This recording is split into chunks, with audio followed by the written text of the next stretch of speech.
এটা ডিমের মূল্য কত হতে পারে জানা আছে কি? সাধারণত আমরা যদি এই সেদ্ধ ডিমটা একেবারে এই সেদ্ধ ডিমটা যদি আমরা বাড়িতে খাই 6 টাকা পিস হয়তো হবে। আবার যদি লালগোলা ঘোষের দোকানে খাই এই পোলট্রি মুরগির ডিমের মূল্যটা হতে পারে 10 টাকা। কিন্তু আমি এখন একটা 3 স্টার বা 4 স্টার হোটেলে আছি।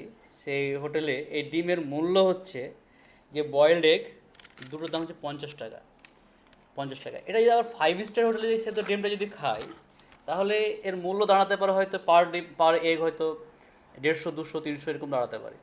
তাই এখানে একটা লেসন আমাদের আছে, শিক্ষা একটা আছে, যে জীবনের মূল্য বা নিজের মূল্য বৃদ্ধি করতে হলে আমাদেরকে সবসময় কী করতে হবে, নিজের জায়গার পরিবর্তন করতে হবে।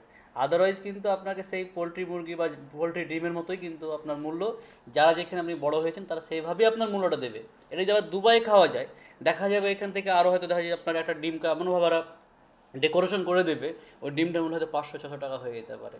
তো ঠিক তাই, যে জীবনের মূল্য বৃদ্ধি করতে হলে আমাদেরকে জায়গা বা স্থানের পরিবর্তন করাটা একেবারে